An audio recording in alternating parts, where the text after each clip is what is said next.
Honda has been watching the electric motorcycle space develop for a while now, and the WN7 feels like the moment the company decided it had seen enough to know what it actually wanted to say.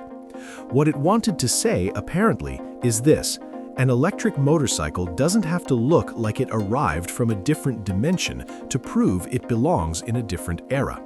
That's a more considered position than it might initially sound, and the IF Design Gold Award the WN7 picked up before a single one has been sold to a customer suggests the design community found the argument convincing. The temptation in electric vehicle design, and motorcycles are no exception to this, is to signal the technology through the aesthetics, to make the thing look electric, as if the powertrain needs to announce itself through sharp angles and surfaces that have no equivalent in the combustion world. Sometimes that produces genuinely exciting results. More often, it produces something that looks dated within a few years because the futurism was more about the moment than the machine. Honda looked at that tendency and went the other direction entirely. The WN7 is designed to look like a motorcycle first and everything else second. The battery system sits at the heart of the whole thing, and rather than treating it as an awkward engineering reality to be hidden or disguised, Honda made it a visual centerpiece. It's integrated into the structure in a way that makes the layout immediately legible. You can look at this motorcycle and understand roughly how it's put together without needing an exploded diagram or a marketing explanation. That kind of transparency has a quiet integrity to it.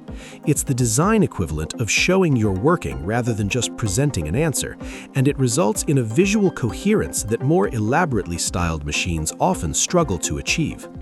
Nothing on the WN7 is there purely for show. Every element earns its place, and the absence of decorative complexity gives the whole thing a cleanliness that feels considered rather than sparse. The silhouette reads as a naked street fighter because it is a naked street fighter. Honda hasn't tried to create a new visual language for electric motorcycling with the WN7. It's taken an established one and reinterpreted it through the constraints and opportunities that electric packaging provides. The proportions feel right in the way that well-executed motorcycles always do, where the relationship between the mass of the engine, or in this case the battery, the wheels, and the riding position creates something that looks planted and purposeful from every angle. There are echoes of the CB1000 Hornet in there, which makes sense given that Honda has spent decades understanding what makes a naked bike look like it means business.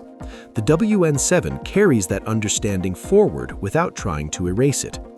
The performance specification puts it firmly in middleweight territory, approximately 67 horsepower and 74 foot-pounds of torque, which is the kind of output traditionally associated with 600cc class naked bikes.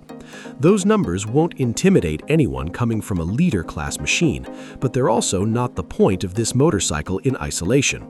The relevant part of the performance story is how electric torque delivery changes the experience of accessing those figures. There's no range way to chase, no gear to be in, no moment of lag between the decision to accelerate and the sensation of accelerating. The response is immediate and linear in a way that internal combustion engines achieve only at specific points in their power curves. In real-world urban and suburban riding, which is where naked bikes spend most of their time, that quality transforms the riding experience in ways that raw horsepower numbers don't capture. Charging compatibility is handled through CCS, which matters more than it might seem at first. Proprietary charging systems are a reasonable engineering choice when you're the only one making something, but they become a practical problem the moment the network of compatible chargers is thinner than the network of everything else. CCS is widely available, which means the WN7 can tap into existing infrastructure rather than waiting for Honda-specific stations to multiply.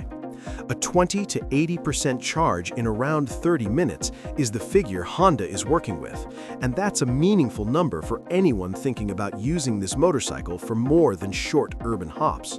It doesn't solve every range scenario, but it moves the conversation away from the anxiety-inducing limitations that have made some buyers cautious about electric two-wheelers. Half an hour is a coffee stop, it's not a commitment. The ICMA debut brought the design recognition that followed, and the timing of the IF Design Gold Award before the motorcycle is commercially available anywhere says something specific about how the judging process works. Design awards at this stage evaluate the clarity of the vision and the quality of its execution, not the sales figures it generates. The WN7 apparently presented a coherent enough argument about what a production electric motorcycle should be that the evaluators were persuaded without needing to see a launch price or a dealer network. That's a meaningful signal, even accounting for the fact that design accolades and market success are different things measured by different people using different criteria. Which brings up the part that design awards can't answer. The WN7 will eventually reach riders, and riders will apply a different set of questions than design judges do. What does it actually feel like at speed? How does it handle the transition from urban stop-start to faster open roads? What's the real-world range when the temperature drops or the riding is more spirited than the test cycle anticipated? How does it age, and what does ownership cost beyond the purchase price? These are the questions that determine whether a well-designed motorcycle becomes a well-regarded one. Honda's engineering reputation provides reasonable grounds for confidence that the fundamentals will be solid, but confidence isn't certainty, and the gap between a compelling concept and a satisfying ownership experience is where many promising motorcycles have stumbled. What the WN7 does establish, regardless of what comes next commercially, is a clear position on a question the industry has been wrestling with since electric motorcycles became viable enough to take seriously. The question is whether the transition to electric power requires a corresponding transformation in what motorcycles look like and feel like, or whether the technology can be adopted while preserving the visual and experiential continuity that makes motorcycles meaningful to the people who ride them.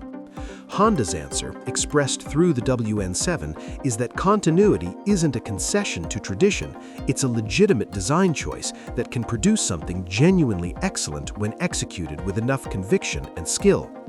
Whether the market agrees will become clear once the motorcycle is actually in people's hands, but as a statement of intent, it's one of the more persuasive things Honda has produced in this space.